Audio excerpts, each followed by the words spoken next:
All right, what is up, my peeps? Joshua Smith here with another GSD Mode podcast real estate tip. And today I'm here to talk to you about how to double your overall real estate business and how to do this extremely fast. Now, I want to be very clear on this point. Look, this is not some too good to be true thing. This is not some clickbait title where I'm just trying to get a bunch of YouTube views or a bunch of clicks and downloads and listens to, on the overall podcast. This is something that's 100% possible. You can 100% do this. And again, you can do this extremely fast. And you can do this without having to go out there and double the amount of money that you're spending on leads or spending any more money at all on leads without having to necessarily double the amount of leads that you're getting. And you can also do this without having to double the amount of hours or working any more hours at all than you're already putting in inside your real estate business. Look, I understand that the logical thought process is, hey, if I want to go out there and double my business, or triple or, whatever. Okay, well, I got to go out there and double the amount of hours, double the amount of leads, double the amount of energy and effort that I'm putting in. And look, those are things aren't always necessary. And we're going to break down and do a deep dive into how to go out there and do this within the actions and activities that you're already taking. Now, what it is going to require, however, it's going to take you being more focused, you being more intentional, you being more strategic, and really you being more intelligent with the actions that you are taking inside your real estate business. Now, there's three overall components that this is going to take that we're going to break down again and do a deep dive here in the podcast on today: strategy, process, and skill set. And again, I'm going to break these down. I'm going to go into each one in depth. I'm going to give different examples because by the end of this podcast here today, I want to make sure that you know exactly what you need to do to go out there and double your overall business. And again, do this fast. And look, I get it, man, with the overall economy, with the overall real estate market, at least as of the day that I'm recording this podcast, which is December 1st, 2023, kind of mind blowing to think how quick this damn year's went. But look, we got economic contraction going on. We got transaction volume contraction going on. We got the average agent's business down 40% this year versus last year, which then translates and means that the average team is down about 40%. The average brokerage is down about 40%. So I get it's a challenging market for most out there. But just because they're experiencing challenging times doesn't mean you need to be. Just because the market and economy is contracting doesn't mean your business needs to be. Doesn't mean that you need to participate in this. Again, you can absolutely double your business and double it fast by dialing in these three things. Now, before I jump into these three specific things, and again, we're going to talk about strategy, process, and skill set. Now, think of these three things as like a three-legged stool, right? So, okay, you got a three-legged stool, you remove one leg, well, that son of a bitch kind of collapses over, right? So same thing here. Each one of these is extremely essential to making this a reality. If you just do one of them, it might help a little, but you're not going to go out there and scale your business and turn things around fast and again, double or more your overall business in a very fast period of time. All three things are necessary. All right, so before we jump into those three things, though, there's two requirements that you need to have set up in your business. Now, hopefully you already have these in place. One of them, I know a lot of you don't, though, right? So, we'll talk about CRM and your tracking system. Now, I'm guessing that you probably have a CRM in place. If not, get a CRM in place. And I'm going to go into, when we're talking about process, you'll see why a CRM is so essential. But I do want to spend just a moment here on tracking, because I know a lot of people, like 99% of people that I talk to in this industry, do not track their numbers, do not track their data. And look, I mean, I get it and I don't get it. I mean, when I say I get it, look, that was me too. For the first 4 years of my business, I did not track my data, even though every mentor, every coach, that I was paying and every mentor that I had was like, Josh, you got to be tracking your numbers. Josh, you got to be tracking your numbers. Well, I knew better. And, the reality was I hid behind excuses and reasons and limiting beliefs as to why I didn't track my numbers. But then, boom, 4 years into this, I had some problems inside my business I couldn't solve. I couldn't, my business stalled out. I wanted to grow up, but I wasn't able to identify where the holes were inside my overall business, right? So think of your business as like a bucket, right? So you got this bucket, and then think of adding leads and the activities that you do is like you pouring water into the bucket. Well, most people are like, well, I just gotta add more leads. I need more leads. Okay, well, that's just you adding more bottles of water into your bucket. Well, then, okay, if your bucket's got a bunch of holes in it, it doesn't matter how much more water you are adding, you're not going to retain that water, right? Meaning you're not going to go, convert and scale that business, those leads that you're adding in there. Now, if you're not tracking your data, it becomes an impossibility to identify where those holes are at. So you can go out there and plug those holes and fix those holes and experience that growth that we want to experience. The only way to make smart strategic decisions inside your real estate business is to know and understand your data inside your business. So let's talk about what and how to track real quick. All right, so what to track? I want you tracking the number of leads per lead source. Then from there, the number of reach outs. So reach outs means dials. So every time that phone rings, boom, that's a reach out, right? Number of conversations. Every time that phone is picked up, that's a conversation. So we're tracking number of leads per lead source, reach outs, conversations, appointments set, appointment conductions. And by appointment set and conductions, I'm speaking specifically to buyer consultations, listing presentations, or if you're running a team or brokerage, and your focus is on agent recruiting, right? That would be agent recruiting meetings. So appointment conductions, clients, then from their number of closings. This then paints a full picture inside of our real estate business. Not only do we know the number of leads per lead source, which then if you're investing in marketing in certain sources, that allows you to understand what your overall return on your investment is and what your cost per acquisition is, how much you need to spend to go out there and acquire a customer. But then from there, it allows you also to know how much energy and effort is required to go out there and close. And you need to have your business where it is predictable, where every single day, every single week, every single month, you know what you need to do to go out there and win. So it's like, hey, when I come in the office, I know every single day I got to do X amount, generate X amount of leads per source. I got to go out there and do X amount of dials, X amount of conversations, set X amount of appointments, and that you can break this stuff down. This is a very predictable business. If you are showing up to the office, like, well, I'm just going to work hard today, but you don't know exactly what you need to execute on in that day, look, you've already lost that day. Like hard work is not an effective business plan. And I'm not saying that you're not going to have to work hard, but I know a lot of hardworking broke people inside this industry, right? So we got to, again, it's about working, like we got to put in the work.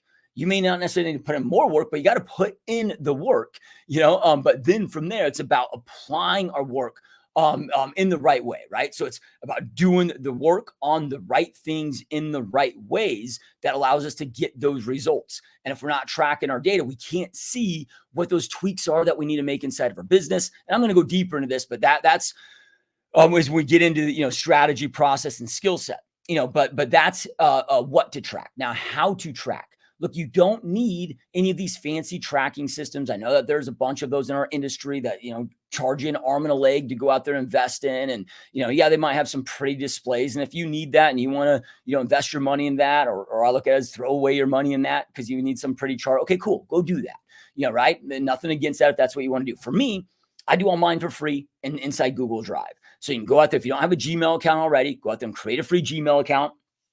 Inside Gmail, you're going to have Google Drive. Go into Google Drive, create your Google Sheet, right? Google Sheets, just in case, I know most of you probably already know this, but just in case you don't, Google Sheets is like Excel for inside Google, right?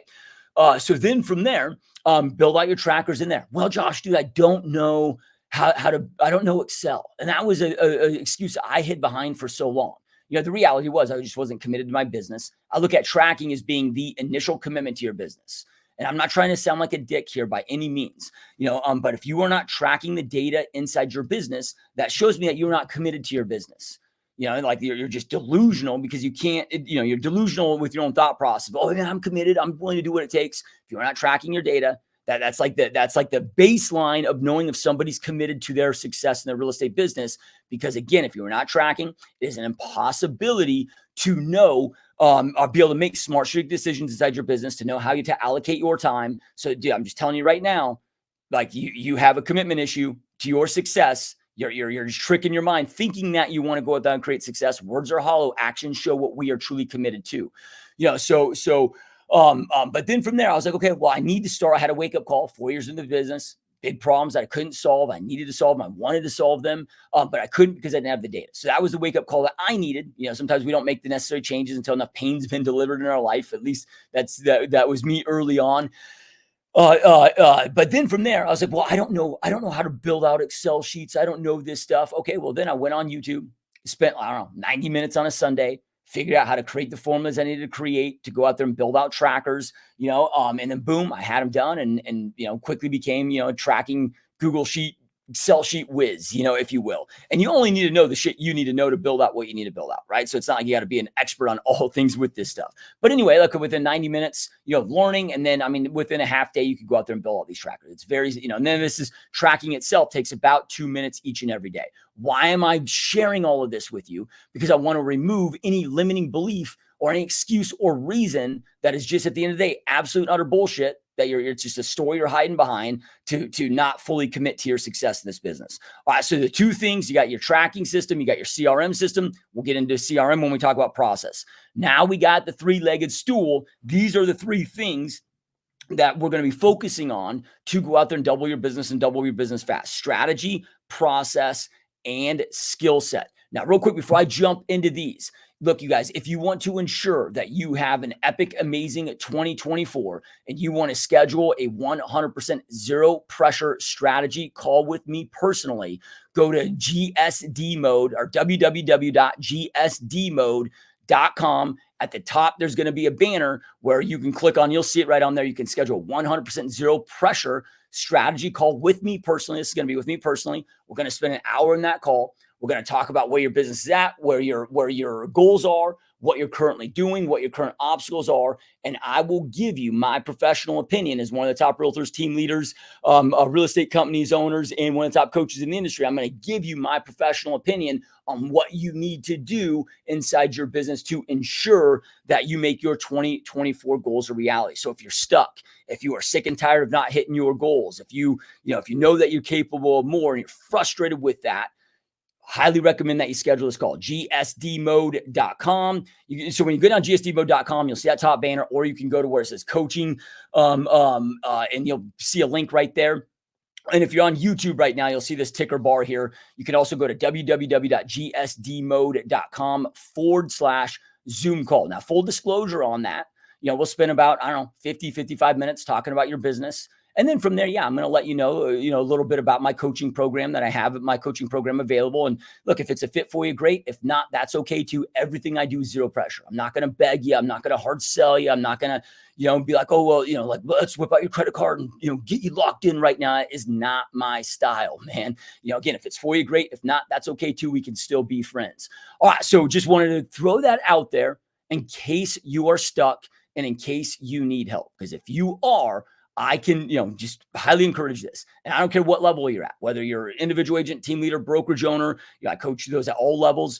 And I can help you get dialed in, ensure that you get dialed in if you're stuck on any of this stuff. Okay, now let's jump into these three different things. We're going to start with strategy. So remember, we're talking about strategy, process, skill set. And just remember, think of these things. I know I'm being repetitive here, but I don't want you to forget this. Each of these three things is essential to go out there and do this. If you're missing one of these three things, you are going to have a very, very difficult time. This is where you're going to have to revert back to doubling your hours. Oh, well, like that. And this is where so many people hit this block wall and experience burnout inside this business, because then it's like, well, now it just becomes a numbers game. And that becomes a game of a lot of resistance, a lot of pain, a lot of burnout, right? And then we get to a point where eventually we can't necessarily double the amount of hours that we're working. And for most of us, at least for me, I don't want to double the amount of hours that I'm working. So the quickest way to go out there and 2x, 3x, or 4x your business, again, is to go out there and dial in these three things that I'm talking about right now, so you don't have to have that resistance and pain. Okay, so strategy. So strategy is your overall effective plan. And when we look at strategy is going to apply to every element of your business. Now, when we're talking right now, for this podcast here, because strategy gets applied to, from business planning to my business cards, to how I answer my phone, the types of voicemails that I leave, everything, every action that you do. Remember, strategy is just your overall effective plan. Am I doing this thing the most effective way, the most optimal way I can do this thing to go out there and optimize and maximize this result, right? So and this is where there's so many little tweaks and so much growth opportunity inside of our business when it comes to this. Now, for today and for this podcast and for the doubling your business fast, we are going to speak strategy when it comes to our overall lead generation, right? So getting those leads coming in. So let me just I'm going to give you two non-real estate examples, and then I'm going to give you two real estate examples, so you understand what strategy is, right? So, okay, I'm out there trick or treat with my son. and his buddy, right? So my son's 10 years old, or one of my sons is 10 years old, my youngest. So we're out there trick or treating, a few months ago, whenever Halloween was, a couple months ago. And we're about halfway through, so you got about 2 hours, from 6 to 8, at least in our areas, when Halloween's going on. So we're halfway through, and their bags are like a quarter of the way full. And then my son says, "Man, Dad, our goal is to fill up our whole entire bags."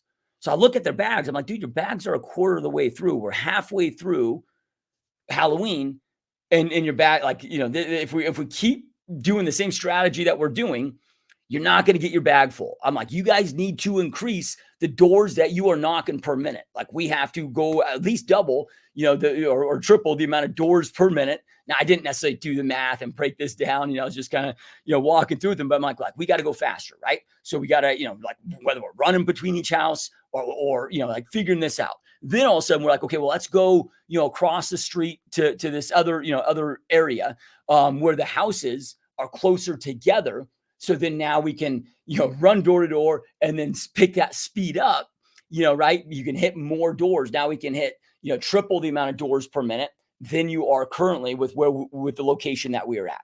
So that's an example of strategy, right? Like, again, what is your overall effective plan? But you got to know where you're at, where you want to go when you're looking at this stuff. I'm going to give 2 real estate examples, so you guys can understand this. All right. So then from there, years ago, so I was in Missouri speaking as a keynote speaker at a real estate event in Missouri or Kansas City. And I just landed. I flew in, just landed. It was late. It was like 11 o'clock at night. So I get to the hotel. It's a weeknight, and the hotel kitchen is closed. I got stuck in the airport flying out there. I'm just freaking starving. I'm like, dude, I need to eat. So I go down to the, I don't know, hotel reception desk, and they're like, "Oh, there's a gas station down the street, like within like, a 3-minute walk or whatever. It's just right down here." I'm like, "Okay, I'll go get some beef jerky, maybe some protein bars." So I'm walking down there. There was these 2, homeless gentlemen outside this gas station, and they asked me for some money. They're like, "Hey, man, you got 67 cents?" And I was like, "What? 67 cents?" Like, I'd never been asked that before. So, just kind of trigger me, just like, not trigger me in a negative way. It just got me, I'm like, "What?" Like, and it got me curious of, why are you asking me for 67 cents? Now, up until that point, I've heard people like Tony Robbins or Grant Cardone say things like, what the problem with homeless people is? They don't have a big enough ask. They ask for more, they would get more. Instead of asking for, "Oh, you got $1, you got $2, they should be asking, "Man, you got 20, you got $100. So I'd heard this from these quote unquote gurus out there. Now they're gurus, they're amazing in their space, but they don't know how to go out there and panhandle, right? Per se. So their advice might be poor. But I took their advice literal. So then I said that to the 2 homeless gentlemen. I pull out some money. I was like, "Hey, just a word of advice. When you're asking for such a low amount of money, like, there's going to be a certain amount of people that are going to give you what you're looking for. Why don't you ask for a bigger amount? Like, instead of asking me for 67 cents, why don't you say, 'Hey, man, you got $10 to spare? Hey, man, you got $20 to spare?'" And they looked at me. They're like, "Dude, we've tested it. We've tried it." I was like, "Really?" But then I didn't. I was like, "Look, man." I thought maybe something was wrong with the overall strategy. I said, "Okay, I'm going to make a bet with you guys. All right, I'm going to sit here with 30 minutes, with you. Now I'm going to go over here. You guys go over here, and we're both going to panhandle, right?" And then from there, I was like, "Okay, anything that I get, I'm going to give to you guys." Yeah, right. But if you beat me in this 30-minute time frame, I'll take you in that gas station and I'll buy you guys anything that you want, up to $100. And they're like, "Deal." Yeah, right.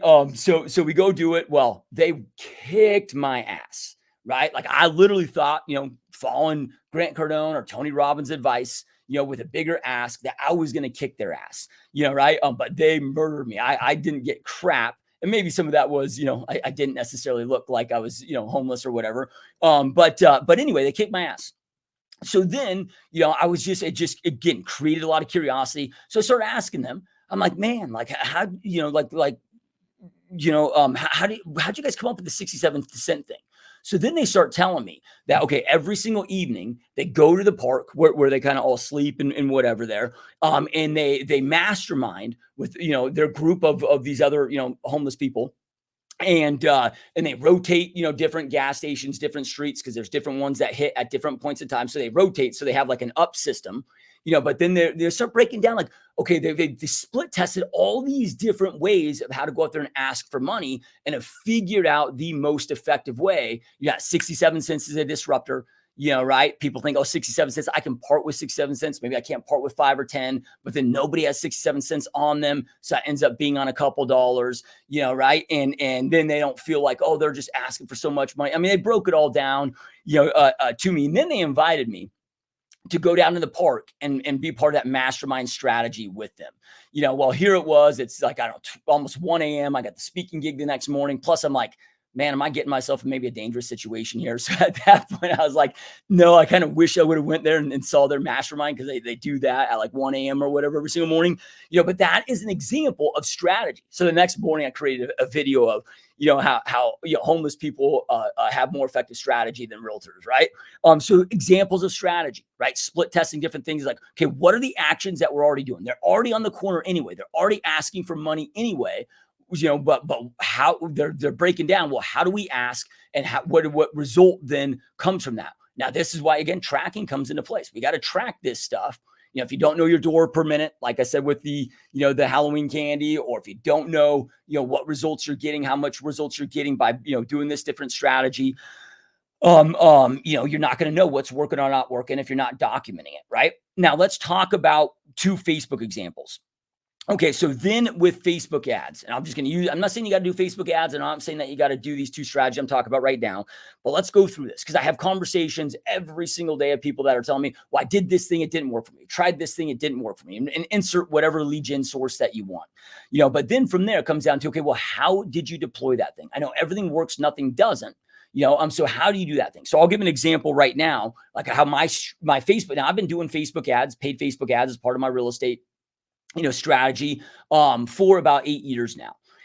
But my strategy in this market has changed dramatically, right? Because I got to look at, well, who is my market a win for, right? So we got this unaffordability going on, crazy interest rates going on. Well, for a lot of locals, they're looking at, well, man, this $800,000 house today, 6 years ago was 350. That is freaking ridiculous. And incomes, on a local level may not fully support it. Not that I don't run some local ads, but I used to pretty much primarily run local ads. Where now though, most of my ads, most of my business now, I started assessing, okay, well, who is my market a win for? So then I went out there and I analyzed, okay, what are the top 20 states? And within those states, what are the top metros that people are moving to my market from, right? Because real estate is just about like who's buying, who's selling, what are they buying, what are they selling, where are they coming from, where are they going? So I want to know, okay, where are they coming in from?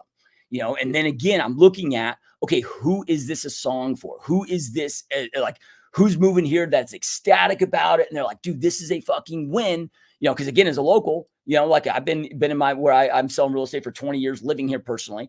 I've been in the real estate industry for about 19 years. But I look at this stuff, I'm like, dude, this is ridiculous. I look at some of these $800,000 homes, I'm like, who the hell would pay that kind of money for that house? Because again, my mind goes back to 6 years ago, that house was worth 350. Right. It's just mind blowing, right? So then from there though, like, one of the areas where I'm having the best success with my Facebook ads is we got a lot of people moving here from California. Within California, got a lot of people moving from San Francisco Bay Area. Okay, so when I'm targeting my ads to people that live in San Francisco Bay Area, all right, they're currently living in maybe a 3-bedroom, 2-bath house that's maybe 1,300 square feet. That's like 100 years old, that they go out there and sell for $1.4, $1.5 million. They no longer feel safe in their own neighborhood. They can't let their kids go out there and ride their bikes anymore because, of all the homelessness and drugs and all this other stuff. So they're experiencing pain with their current living situation. They want to get out of that pain and get to the pleasure that they're looking for, right? So then they're able to sell that, come to my market, buy to them what feels like a freaking mansion that's, brand new or close to brand new, that's extremely tricked out, and they're able to go get that for $700,000 or $800,000. So they're able to downgrade from a financial perspective, right? But then massively upgrade from a house and lifestyle perspective. So for them, they're like, holy shit, this is a massive win, right? So I'm strategically targeting people in metros and areas like that are relocating to my market, that we have an abundance of them relocating my market. Like, again, I know the top reload, states and metros that are coming in my market. But then from there, again, within those, I'm like, who is my market a win for? Who's coming here? But they're excited about this. This greatly improves their overall lifestyle. Because a lot of people right now are talking about, oh, well, interest rates, all of this stuff. And it's like, okay, yeah, your current living situation might be creating pain. But if the new living situation creates more pain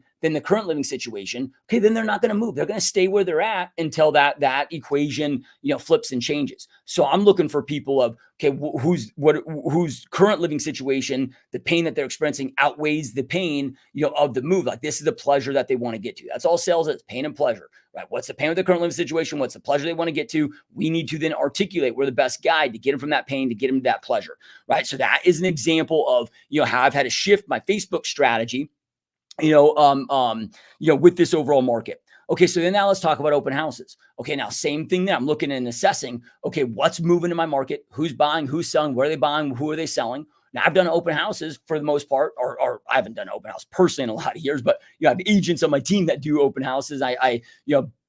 Open houses initially for me, my business was a huge foundation.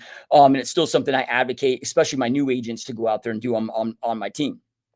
So then from there, like, we've been doing these forever, but we've had to shift up our strategy in this market, right? So looking at, like, who are we targeting from the buy side perspective right now? Okay, we're targeting those 40 to 55-year-old married couples. And why are we targeting those people, right? A lot of them are dual income, or even if they're single income, they're in peak income earning years. In my market, like, dude, if you're not making at least $150,000 of household income, you're kind of not really, it's difficult to them to go out there and participate in the marketplace. So really, that 150, 400 to 400,000, plus income earners, right? So that 40 to 55-year-olds, right? They can afford it. They're in peak income earning years. This is typically the last move up that they're going to do in their life. Kids still at home, or, some of their kids still at home. This is kind of that last move up that they'll do before they become empty nesters and then start downsizing, in the next 10 to 20 years. So they can afford to do it. They typically have a house that they can go out there and sell it. They've been living in for 10 plus years, that they have a down payment. They have enough to cover their closing costs, enough to do interest rate buy downs, and they can afford to participate in this market. Now, then from there, what are they buying? Okay, I know that they're buying 2,500 plus square feet, 4-bedroom plus, 4 bedrooms plus, 2.5 to 3 bathrooms plus. They want a home with a pool, 3+ car garage. Like, I know what they want, right? I know there's the cities, the zip codes, the neighborhoods within those cities. I know they don't want any deferred maintenance, right? So I'm doing my open houses strategically in the areas on the type of properties that they want, because an open house is just a storefront for the day. Well, I need to have, if I'm going to have people walking in that door, I need to make sure that they're the right people, right? So that's why I like open house, or I like Facebook ads, because we can pick and choose our targeting, right? So, and then people are like, oh, well, open house can't pick and choose your targeting because people just walk in and you can't control who walks in. No, I mean, there's an element of truth to that, but I can pick and choose. Like, dude, okay, let's just say you want only $1 million plus buyers, or $1 million plus clients. Okay, just start doing open house on $1 million plus neighborhoods or properties. Okay, like, if you're gonna, the vast majority of the people that you meet are gonna be $1 million plus clients, within that. If you don't want to be doing, like, whatever that is. If I don't want to have to go out there and sell $150,000 condos, guess what? I'm not gonna do open houses on $150,000 condos. I'm not gonna run Facebook ads on $150,000 condos. So breaking those down, right? So making sure that we're being strategic, with of the properties that we're doing them on. Well, then from there, okay, when I start breaking down, this is all part of strategy. We just want to break things down. Okay, so I start breaking down my open house process. And I'm not going to go, we're almost done here with this, and then we're going to get into process. But I start looking at, okay, what's each of the steps? Okay, well, I got to identify the right property. Okay, now I got to get people to the property. So what's my strategy? What's my pre-marketing strategy? So I'm always tweaking that, optimizing that to maximize traffic, because you can double the amount of traffic if you want to pretty quickly, right? By just doing the right things, doing the right property, doing the right pre-marketing, right? Doing the right overall setup, and just breaking, like, early on, I was like, okay, well, what if I use 12 signs? Well, what if I use 30 signs? Man, what if I use 60 signs? Yeah, well, what if I use 100 signs and make sure every, entry point, exit point, every cross street, all the way around, get a map, and just anybody that's coming from any direction, within a quarter mile or half mile radius of this property, they're going to see that there's an open house going on here. And then I found, okay, there's a way to go out there and quadruple your traffic, right? Like, pretty quickly. 90% of your traffic from open houses, at least in my experience, comes from signage. Okay, so then from there, it's like, okay, now I got people coming in. Well, what's the next step? I need to get people to sign it. Okay, let me start working with my strategy, and strategy is the overall effective plan. Now, what if, I just told people exactly what to do, right? Where I eliminated the guesswork, told them exactly what I need them and want them to do. Like, people follow the directions, people want to be led. So I got banners, before they even walk in the door, like, in the entryway to the house. Like, so this will be in the, on the porch, right? And it's like, welcome to the open house. And in there it gives them instructions. Come inside, sign in, take a look around, fall in love, make an offer below that says, hey, this house isn't for you. No worries. We can show you others. Then boom, they go, because I'm like, okay, they're going to see this and they're going to read it. Right. And it's a huge banner, right? Huge retractable banner. Like, they're not going to not read it. It grabs their attention. Then from there, they go to the front door. I know they got to turn that doorknob. Right at eye level is a sign that says, for security purposes, per seller's request, please sign in. Well, they open that door. Then I'm like, well, what would prohibit them from signing in? Okay, if I'm set up in the kitchen like most people are, I'm like, okay, I can't do that, man. I'm going to set up a table like 3 feet from that door. When they walk in, boom, they're disrupted by that table. Another banner, with those same instructions in the porch, and then another sign, per seller's request for security purposes, please sign in. And then boom, 4 clipboards with my sign-ins. Right? I get 85+% of people to sign in with complete information without me having to even ask, because again, people just follow instruction. Okay, well then now that they're signing in, what's the next step? Okay, well, I got the tour process. Yeah, okay, well, how can I effectively deliver a tour where at the end of that tour, I'm able to transition into asking for the appointment?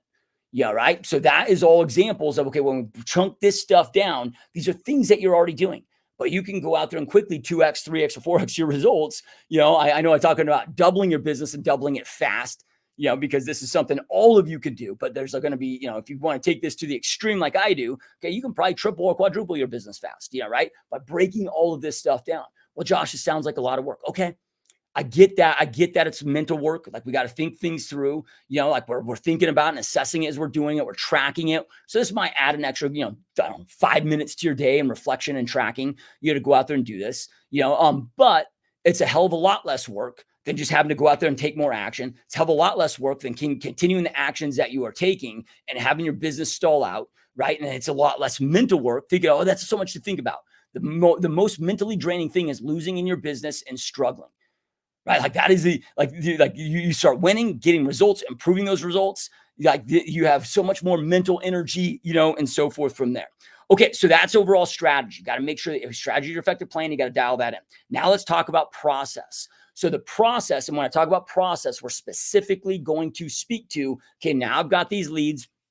What am I doing to go out there and convert these leads into appointment set? So process is what you do.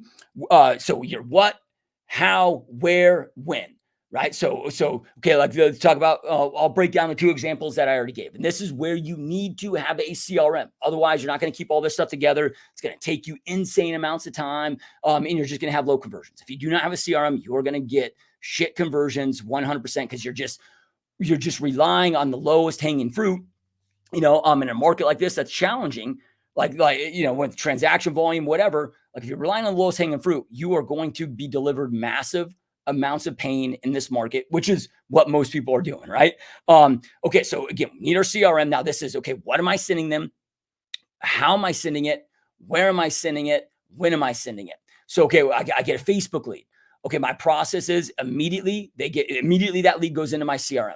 Okay, then from there, they get an autoresponder email, autoresponder text instantaneously.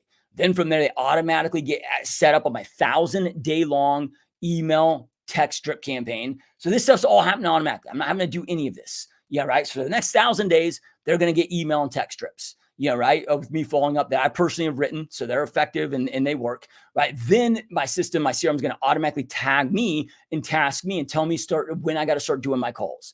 Right now, my process is calling same day, then every other day for the first 14 days, and every 21 days for the first year. Now that sounds extreme, but look, with answer rates being so low and it being harder to get a hold of people, you got to take more frequency than ever before. So I'm aggressive, with my frequency, but I'm not aggressive with people.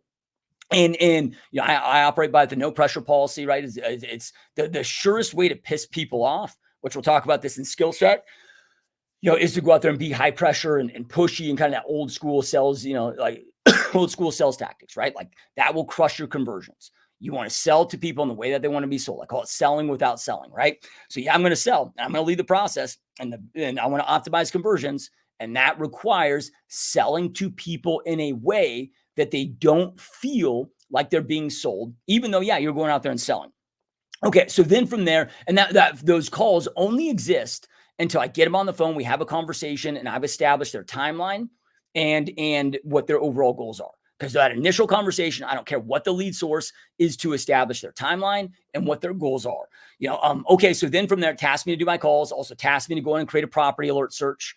Right. So then now, if we recap this, they already got, immediately got an email, immediately got a text message. They immediately got added to a 1,000-day long email text strip campaign. Then boom, I'm tasked to immediately start doing my calls. Now they're receiving a daily property search with anything that meets their criteria. Bam, bam, bam, bam, bam. So they're going to be hearing from me. Like, my follow-up game is going to be on point, right? Then from there, in addition to that, I do 5.5 average mass broadcast emails a month that are not necessarily real estate related. Like, they're, holiday emails, what's happening in the area, what happened this weekend, just keeping them abreast of fun shit to do in the area. So it's things of value, right? So that's what I'm talking about, process. Okay, when I do an open house, okay, when after they leave, if I wasn't successful setting an appointment with them at the open house, okay, now the follow-up process starts. Okay, step number 1, before I leave that house, I'm going to do a personalized video text message, send that to everybody, that came through the open house. Then from there, I add in my CRM, and really the follow-up process there is the same, right? After that point, right? There's a 1,000-day email text strip campaign. Same call frequency that we talked about before, property alerts, all that same shit. But I make sure, now the communication is going to be different when what's inside those messages. They're not getting the same emails as maybe a Facebook lead would get, but the overall process that I'm following is the same. So we got to make sure that you have the right process. And again, process is going to be impossible to go out there and follow if you don't have a CRM. Because again, the CRM keeps me on place. So I just log into my CRM every day, and it's like, okay, here's the people that you got to call.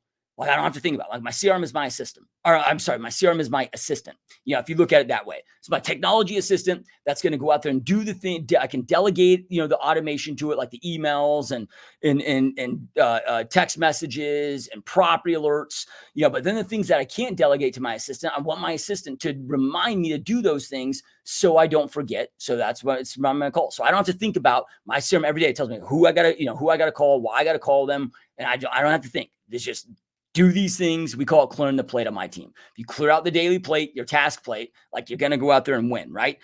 Possibly, right? Like, you got to have the process. Now that this is where the third component comes in, is you got to understand skill set. Look, you can have the same exact process. You and I could be following the same process, but maybe you're converting at 1% or 2%. Maybe I'm converting at 10%. Now, same amount of leads, same amount of everything, following the same exact process, that doesn't necessarily mean you're going to get the same conversions. This is where skill set comes in. So I was just having a conversation with one of my somebody that I mentor, team leader, that I coach and mentor. And we were talking about, he's a big, he's got a, large team. He's got about 50 agents, and was looking to, wanting to grow and increase all of this. So we start breaking down, having a conversation, and so then as we're going through this, though, I asked him, because he's got a Zillow Flex account. So I asked him in there, I'm like, well, what is your lowest agent's conversion rates? So I'm just going to use this as an example. So what's your lowest, the agent in your Zillow Flex department, what's their lowest conversion rate that they're getting? And he said 4%. I said, okay, who's currently your highest? And he said 16%. Right. So then from that, looking at that, okay, the person that's getting 4% versus the person that's getting 16%. The person that's converting at 16% is making 4 times the amount of money on the same amount of leads, same amount of ad spend, same amount of everything, right? Because they are converting at 16% versus 4%. So the person that's converting at 4%, do they need more leads? No, what they need to do is they need to get their skill set up so they can go out there and get that 16% and go out. Because, so we had a further conversation, like his number one converter, like, this is a guy that, he crushes it and he kills it, but like, he doesn't like working more than 40 hours a week, right? He likes to enjoy life, but he murders it. And it's the top converter in the department, but he's understood that, hey man, I got to get my skill set up so then I can go out there and also enjoy this life. If you have low skill set, you are always going to receive massive resistance. You're going to have to go out there and do let's just say, you're converting 4x lower than where you should be. That means you're going to have to do 4 times the amount of open houses. That means you're going to have to do 4 times the amount of dials. That means you're just going to be against the wall, losing, experience resistance. So let's get this skill set up. Okay. So how do we do that? Now we got to have the process. But as that example, why I brought up that example with my coaching client I was just talking about, is because both of those two agents, the one converting at 4% and one converting at 16%, are following the same process. Like we're really strict, and with my coaching clients and we're really strict with making sure that everything is inspected. Like your agents, or if you have a team or a brokerage and you have a leads division, like everybody's got essentially a daily scorecard. Everybody's accountable for people to get leads in those departments.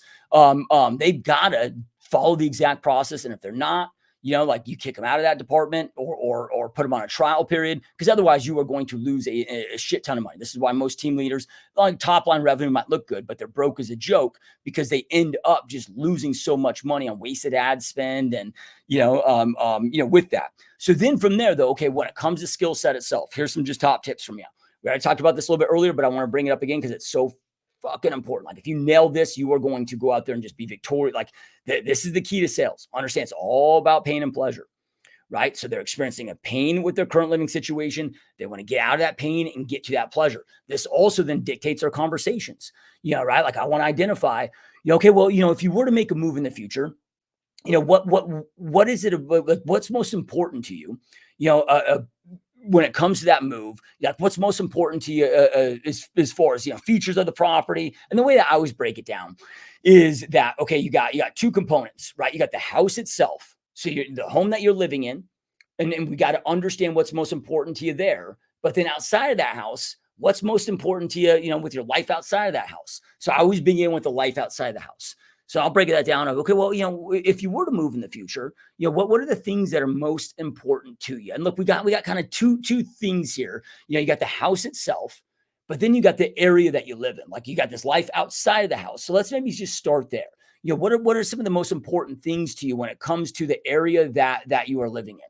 So then maybe they tell me, well, we really want good schools. Schools are important to us. We want really good schools. Okay. So, so now I know I have kids. I can, use that as a connection rapport point and also to figure out, other important, valuable things to send them to convert at a higher level. But then from there, I'm going to follow that up.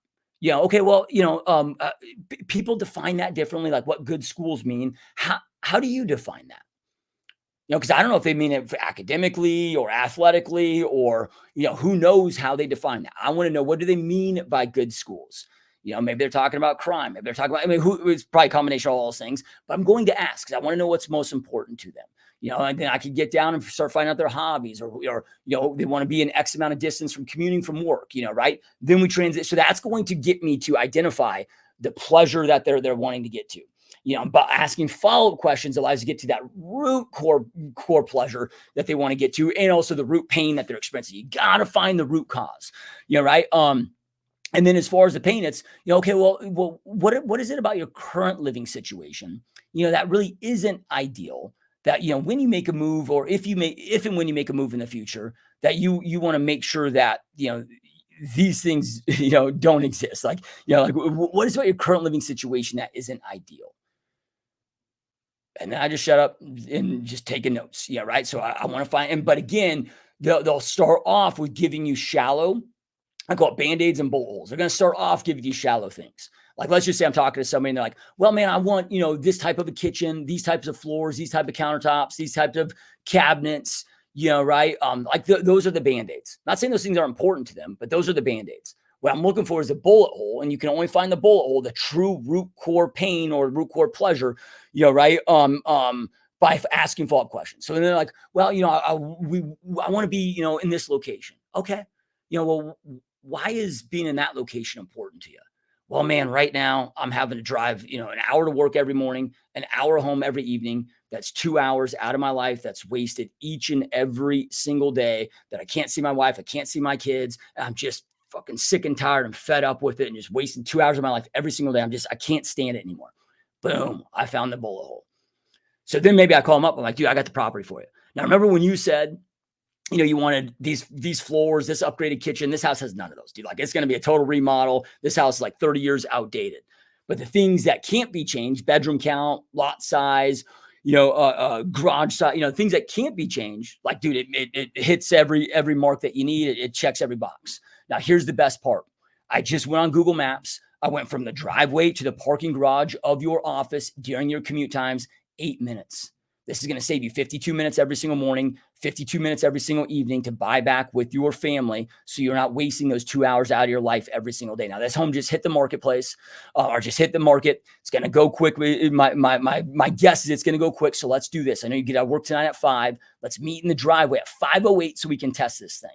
And let's go check it out. Now, I want you to be prepared. I'm going to bring a contract with me. So if it's something that you do want to make an offer on, because, dude, my guess is this thing's going to go quick. So we're going to need to act quick on this. Sound good? Okay, see you at 5:08 tonight.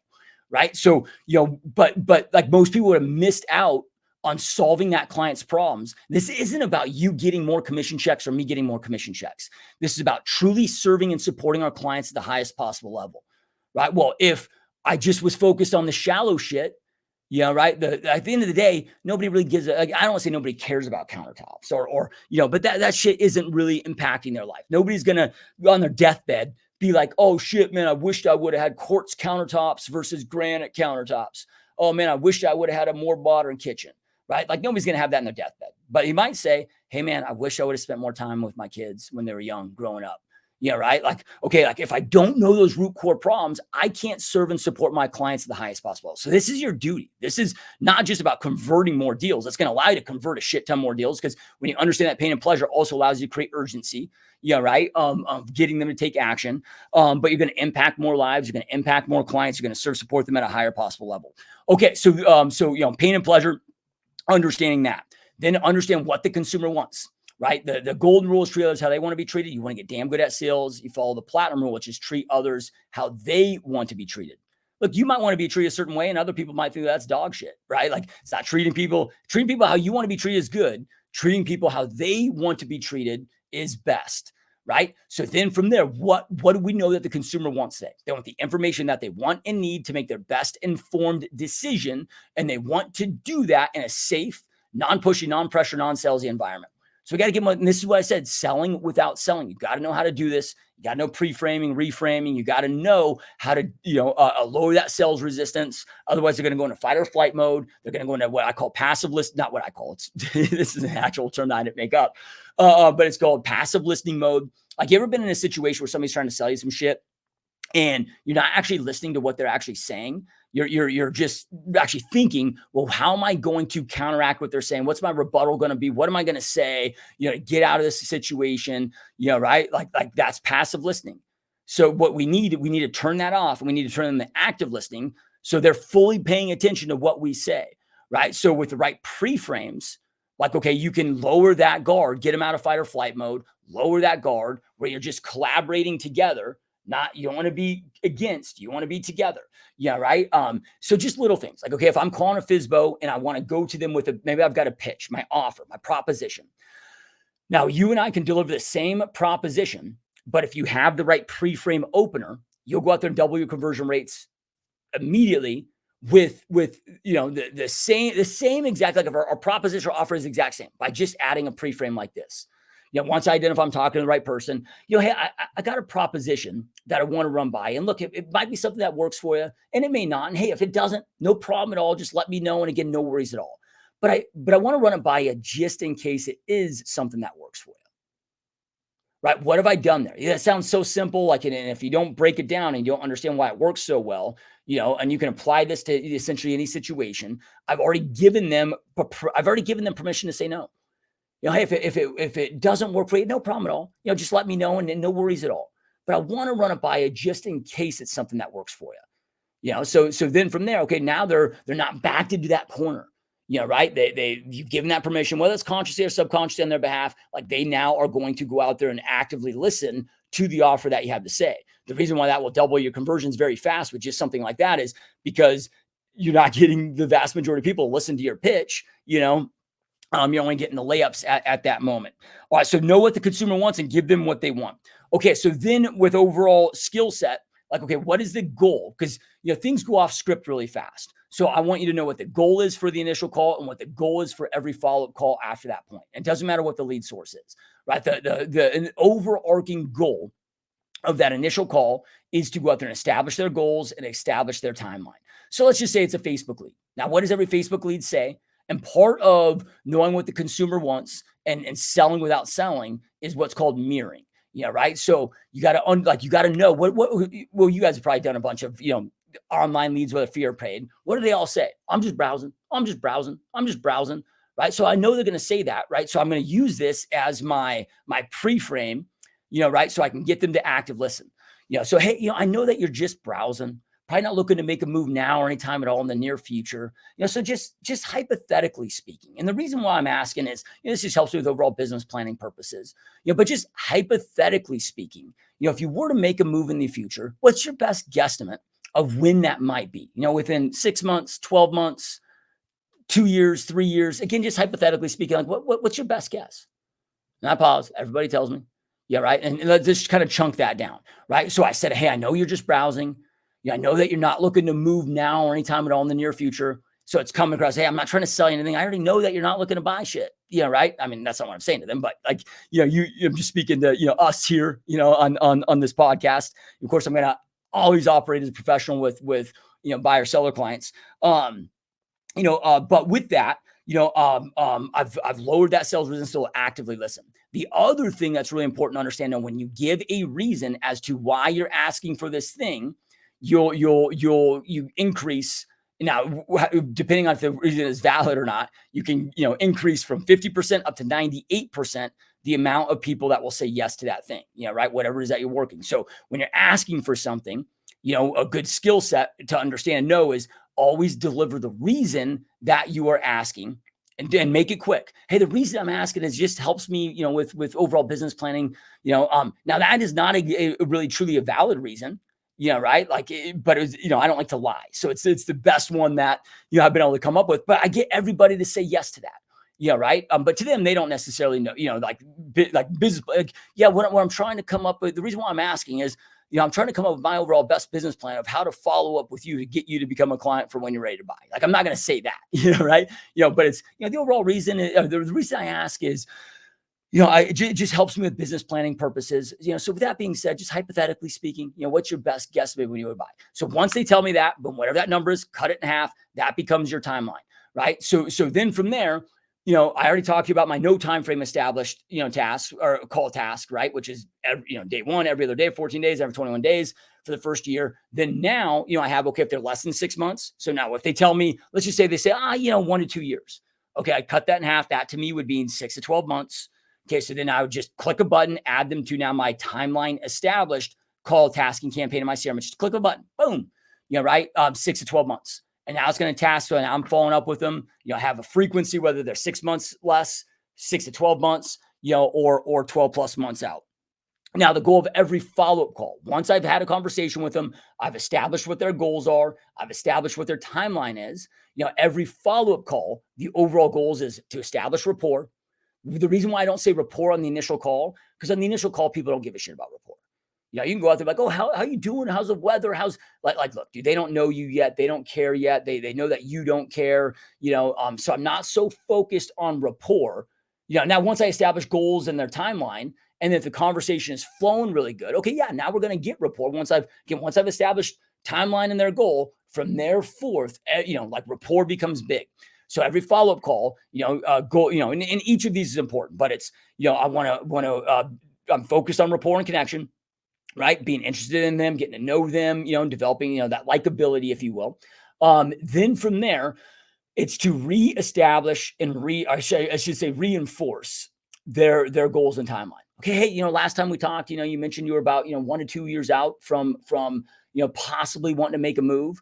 Is that kind of still your best guesstimated timeline that you're thinking? Yeah. Well, we hope so. Okay, great. Now, I want to make sure that I'm only sending you things that meet your criteria. I don't want to waste your time. I know and I respect your time. I know it's valuable. So from our last conversation I have that you're looking at 4 bed, 3 bed, is anything changed? No, still that's perfect. Okay, awesome. Yeah, right. Now that's going to be second. Rapport's first. Hey man, last time we talked, man, you mentioned that you were getting that new job promotion. Man, how's that going? So it's rapport first. Then I'm reestablishing, reinforcing timeline and goal. right, on all of those overall follow-up calls. So a lot of things when it comes to skill set, but skill set is just, how essentially skill set is how you say what you say when you say it, right? 70% is an example. 70% of all sales comes from verbal and nonverbal cues. Okay, like, are you doing those things? Do you know how to pre-frame? Do you know how to reframe? Do you know how to, how fast you should talk? All of those things. Do you know what tonality you should? I mean, all of these things are extremely important.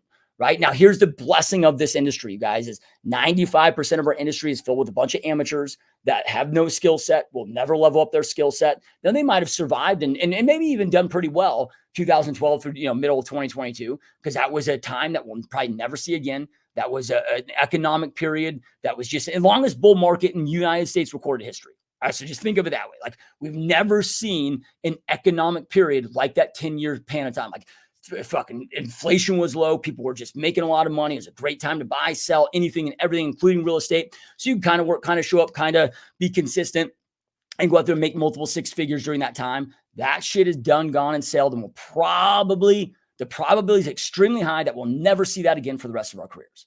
So now skill set matters again. And 95% of our industry just, again, they will never, they won't watch this podcast. They won't go out there and read books. They won't go out there and invest in coaching to go out there and level up their skill sets. They won't do any really overall self-development, outside of, their CE credits. They make more money if they're working at McDonald's full-time than they do in the real estate business. And it's kind of always historically been this way if you look at our industry. I'm not saying doom and gloom, shit's going to get so much harder. No, we're just going to go back to, could just be normal again. We just came out of not normal, meaning this last 10 years. The last 10 years was abnormal.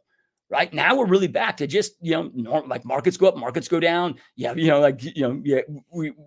it's not usually a decade. That was the longest bull market recorded history. So why I'm bringing this up is, like, this is like fishing with dynamite when you dial these in.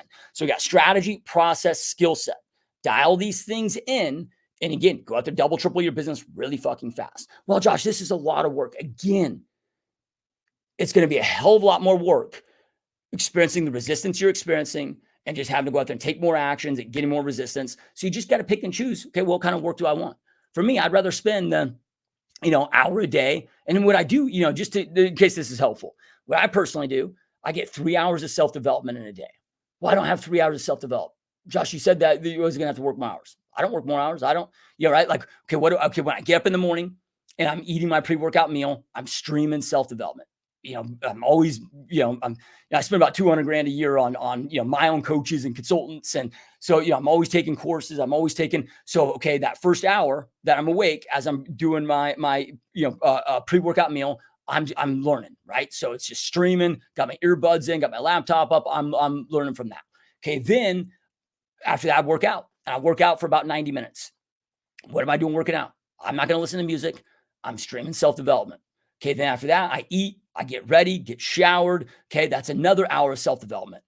So I got 3 hours of self-development in before I even get in the office and start my day. That not only is that increasing skill set, now I'm excited about my work day because I'm excited to try these new shit that I just learned, right? It pumps me up. It's like when I was a kid, before I'd go snowboarding or skiing, my brother and I, before we hit the mountain, we'd watch like a, badass skiing or snowboarding documentary, just pump us up, fire us up. Well, I found the same thing. Like, I apply that to my business now. I just do it, fucking listen to podcasts, and podcasts are great. But if you really want to excel, like like these are going to give you nuggets, right? Literally, but you're not going to get the true fucking sauce. Yeah, right. Like, I ain't giving you the true sauce for free here on this podcast, right? Like, I'm telling you what to do. You just got to go out there and figure out how to do it, right? Where if you work with me as your coach, I'm going to give you the whole soup to nuts, right? Just what to do, how to do it, when to do it, support you every step of the way, and ensure that you cannot fail.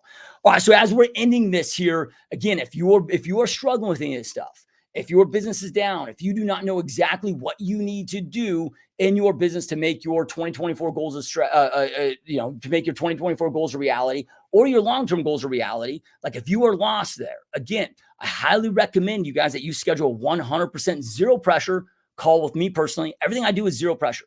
So I'm not going to, I'm not going to beg you, not going to prod you, not going to push you. We're going to talk about your business, where your business is at, where you want your business to be in 2024 or in the next 12 months, where, depending on when you watch or listen to this, where you want your business to be in the future. Like okay, if you snap your fingers, where that timeline is 3 years, 4 years, 5 years, 10 years from now, and you could have that perfect business built, what would that look like? Okay, what are the current obstacles that you're facing? What are you doing right now? And I will tell you exactly what I recommend that you need to do to get from where you're at to where you want to go. Right. And just this is coming from a guy that's been doing this for 19 years, that's personally sold over 7,000 homes between myself and my team, that's become one of the top team leaders, and agents, on the planet. That then, as all my brokerage locations out there. So each level, I've done it in this industry. But that's also coached and mentored over 5,000 agents, team leaders, and broker owners all throughout the United States, all throughout Canada, other countries as well. So I have this shit down to a science, and like I said earlier, in case you missed that part, yes, just to have full disclosure, I'm going to spend 5, maybe 10 minutes max, just letting you know of some solutions, advanced solutions that I have with my coaching program. And look, if it's for you, great. And if not, that's okay too. I'm not going to, beg you. I'm not going to hard sell you, what, you're not committed? Like whip out your credit card today. If you're committed to making your success, like I don't pull that shit. If it's for you, cool. If not, that's okay. We can still be friends. Right. Like you can still, grow through the podcast and, still want your friendship and, it's not my style. So you got everything to gain, nothing to lose, I guess is what I'm trying to say there. So to schedule that, you can go to www.gsdmode.com/Zoom call. Or you can go to gsdmode.com, www.gsdmode.com. At the top, there's a banner that you'll see to schedule your 100% zero pressure strategy call with Joshua Smith. Or you can go to gsdmode.com, the menu button that says coaching. There's a button there at the very top to schedule that. So multiple ways to go out there and schedule. Or if you're watching or listening to this, scroll below in the show notes or the description. There's going to be links in there too. Right. So highly encourage you guys to do that. Again, you got nothing to lose, man. Like I promise you, I'm not going to beg you. I'm not going to, why am I pushing this? Because I'm sick and tired of seeing so many of those in this industry that's changed every aspect of my life. I'm sick and tired of seeing so many struggle when that struggle is not necessary. So I'm here to help if you want it. I can't help those that don't want to be helped. So anyway, guys, truly appreciate it. Keep crushing it. And we'll talk to you next time. Peace.